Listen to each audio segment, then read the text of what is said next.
Assalamualaikum warahmatullahi wabarakatuh. Berkenaan saya Abdul Rahman Wahid dengan MPN 114. Di sini saya akan menjelaskan mengenai keterkaitan antara mata kuliah deep learning dan juga final project presentation. Di sini saya sebagai sistem analis di PT GMF Area Asia. Jadi ini saya mengerjakan sebuah project di mana eh, bisa memprediksi perbaikan pesawat menggunakan NLTK berbasis Python ya, seperti itu. Nah, ini project Intersain adalah sistem optimasi autocomplete perbaikan pesawat dengan library NLTK berbasis Python. Seperti itu. Nah, ini latar belakang kenapa eh, masalah ini perlu diangkat. Karena yang pertama ada tingginya kompleksitas perbaikan pesawat, kurangnya efisiensi dalam mencari informasi, kesalahan dalam input data, waktu perbaikan yang lama, dan kebutuhan akurasi informasi secara detail seperti itu. Nah, ini untuk metode pengembangan AI yang saya gunakan, yaitu model Ngrams. Jadi, model Ngrams ini ada beberapa tahapan yang saya kerjakan. Load and data processing yang pertama. Yang kedua, ada data pre-processing. Yang ketiga ada sentence processing. Di sini adalah proses NLP-nya. Kemudian ini adalah selanjutnya adalah training and testing model. Dan yang terakhir adalah evaluasi model. Seperti itu. Nah, ini adalah gambaran dari proses implementasi yang saya buat di dalam project yang saya kerjakan. Yang pertama adalah load and processing. Jadi kita pertama melakukan proses load data CSV. Jadi data CSV-nya kita load, kemudian kita tampilkan nih apa saja yang ada di dalamnya. Oh, ternyata ada terdapat 51 kolom dan juga 360.600 baris seperti itu. Kemudian setelah kita load, kita data processing. Aku cek dulu missing value dari data CSV itu. Ternyata setelah aku telusuri, ternyata banyak banget missing value di sini. Dan aku visualisasikan, oh ternyata di bagian setiap kolom ini ada missing value. Jadi perlu aku hilangkan missing value-nya seperti itu. Kemudian aku cek juga bagian duplicate row.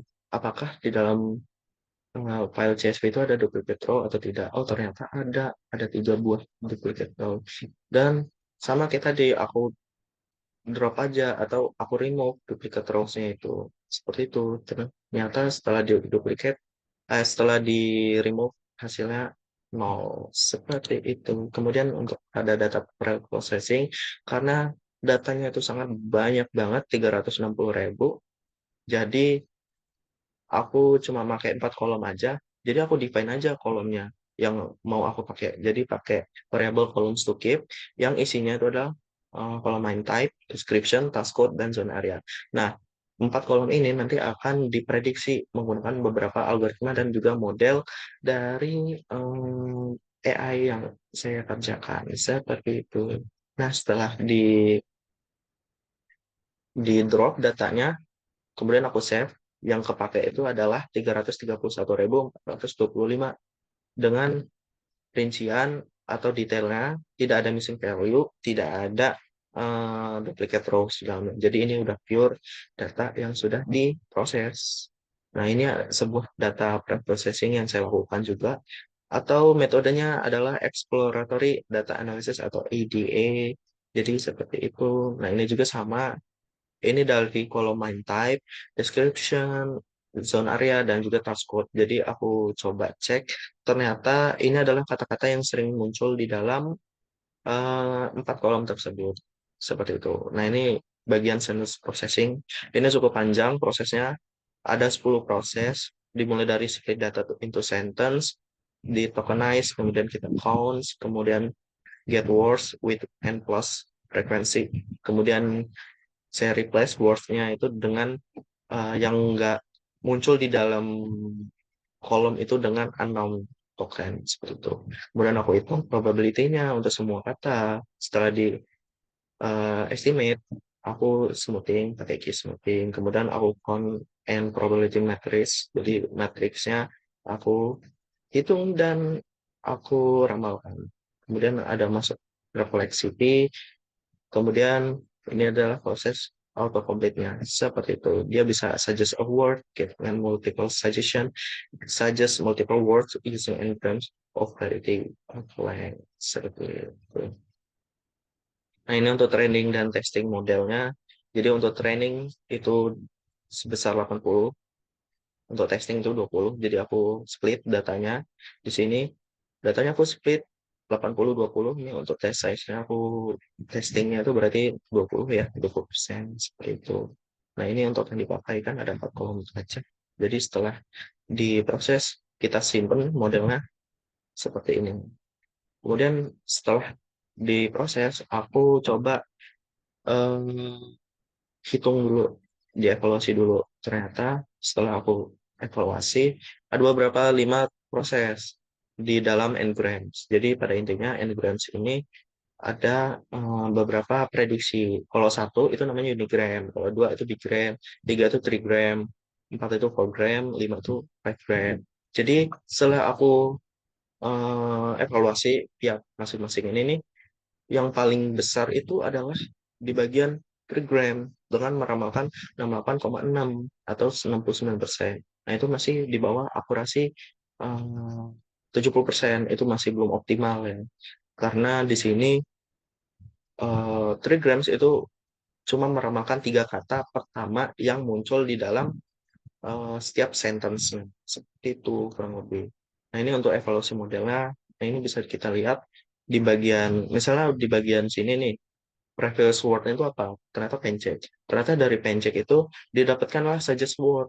Ternyata pencek itu biasanya kalau di dalam data itu pakai tanda tambah dengan probabilitas sekian 0,3 gitu. Kemudian contohnya sebelum kita mengetik pencek, kemudian si usernya ngetik pencek apa ya? Ternyata dari sistem itu memberikan rekomendasi PKGPO dengan probabilitas 0,033 seperti itu. Nah, ini juga sama. Ini Ngrams yang saya lakukan, model Ngrams-nya. Nah, itu kenapa saya memilih model Ngrams. Nah, ini untuk link project yang saya kerjakan.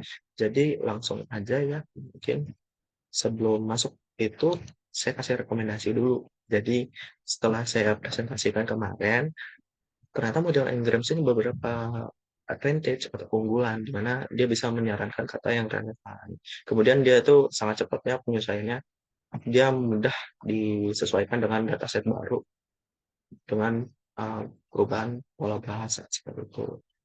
Dan dia juga tuh untuk basis atau dasarnya untuk model yang lebih kompleks lagi. Jadi Ngrams ini pada intinya adalah proses paling dasar dari suatu proses AI-nya. Jadi ini deep learning, aku tadinya mau nyangkutin ke yang lain, tapi ini proses dasarnya terlebih dahulu, ini metode dasarnya dulu, dan di bagian saran itulah aku tambahkan bagian mencoba menggabungkan algoritma atau model lain seperti LLM, Elmo, atau Berta gitu. Kenapa? Karena di sini dengan menampilkan ataupun menggunakan eh, model Ngram aja, kita cuma dapat 68,6% tadi ya. Itu tuh masih kurang. Jadi kita perlu menggabungkan model lain. Jadi kita embed model lain untuk menghasilkan akurasi yang lebih bagus seperti itu. Nah, ini aku coba masuk ke Google Colab yang tadi yang ada di link. Jadi sebelum aku menentukan model Ngrams yang aku pakai, aku mencoba beberapa algoritma algoritma deep learning yang aku pakai. Di sini algoritma deep learning itu yang aku pakai di bagian NLP itu ada yang namanya RNN atau Recurrent Neural Network sama CNN atau sama satu lagi itu Large Language Model atau model bahasa besar seperti itu. Jadi aku memakai RNN untuk fast text, glove, sama satu lagi itu back of words kalau nggak salah. Jadi aku coba ramalkan, ternyata hasilnya masih kurang. Seperti itu. Oke, lanjut. Mohon maaf, ada problem sedikit dengan device. Jadi ini aku coba menjelaskan mengenai metode deep learning yang aku pakai rencananya adalah RNN kan. Di sini aku mencoba beberapa model. Yang pertama itu dari algoritma K-means clustering. Jadi aku cluster dulu tuh beberapa zona deskripsi class code sama main type. Ternyata setelah didapatkan itu tuh hasil optimal key-nya tuh sangat-sangat beda gitu loh. Jadi ada yang dia optimal key-nya itu menurun, ada yang optimal key-nya tuh malah naik gitu. Jadi itu masih bahan pertimbangan menggunakan metode K-means seperti itu. Nah, kemudian lanjut, ini yang saya bilang tadi, ketika saya mengklaster datanya, ternyata dia paling banyak itu terletak di klaster 2, paling banyak itu.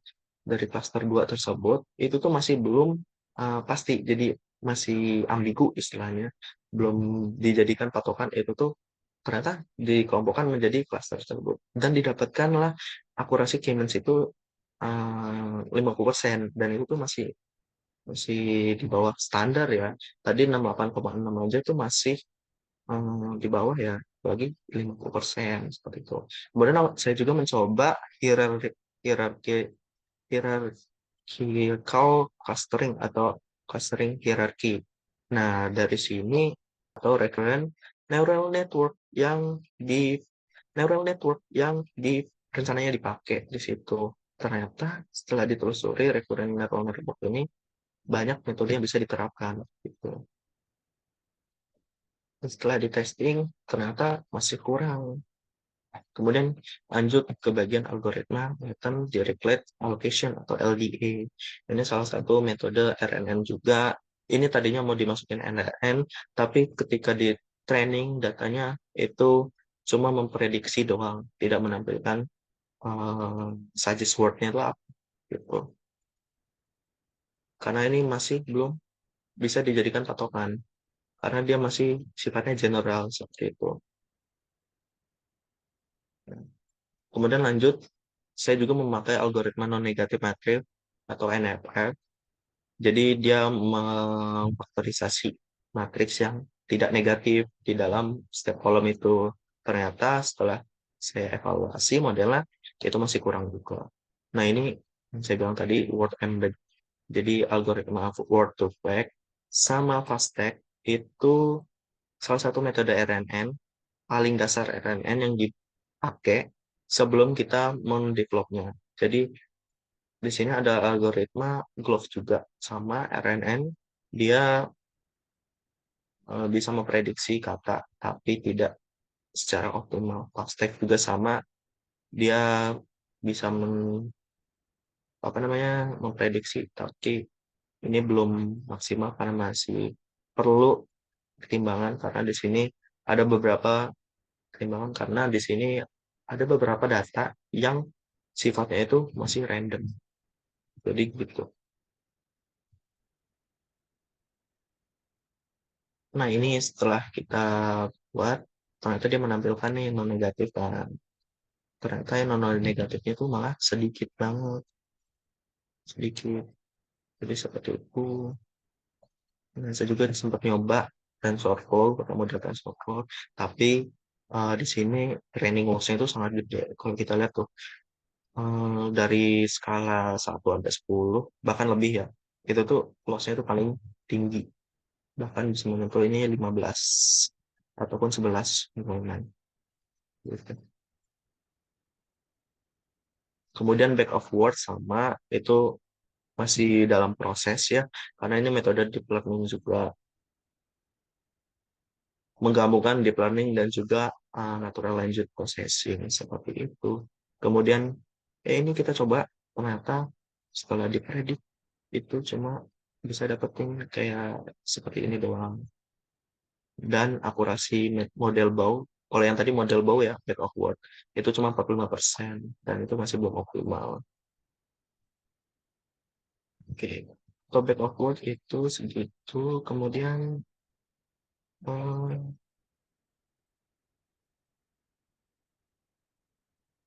nah ini yang terakhir LSTM. Jadi LSTM ini salah satu metode deep learning juga, menggabungkan NLP dan deep learning. Jadi sebelum kita ngedevelop AI itu yang paling dasar itu adalah Ngrams, lanjut ke LSTM, lanjut ke RNN gitu. Jadi ini saya coba untuk LSTM sebelum masuk ke RNN, ternyata masih belum optimal juga di dalam prosesnya seperti itu.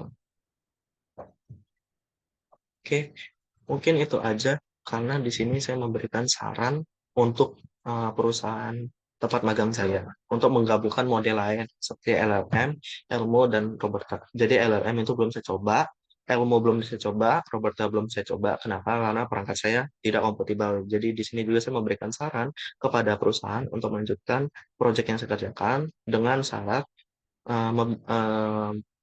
developer itu diberikan perangkat yang kompatibel untuk em, mendevelop AI atau training modelnya seperti itu. Kemudian saya juga memberikan suggestion kepada perusahaan yaitu untuk menambahkan sistem autocorrect. Jadi ketika si user itu menginputkan, siapa tahu masih ada yang namanya itu typo. Jadi sistem saya bisa mengabulkan autocomplete dan juga autocorrect.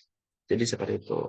Nah, untuk penjelasan mengenai model AI yang saya terapkan itu masih berkaitan dengan RNN atau Recurrent Neural Network. Jadi Ngrams ini masih dasarnya dan itu tuh masih bisa memilih model lain atau menggabungkan model lain sebelum kita mendevelop itu ke RNN seperti itu. Mungkin penjelasan dari saya sekian untuk keterkaitan antara mata kuliah deep learning dan juga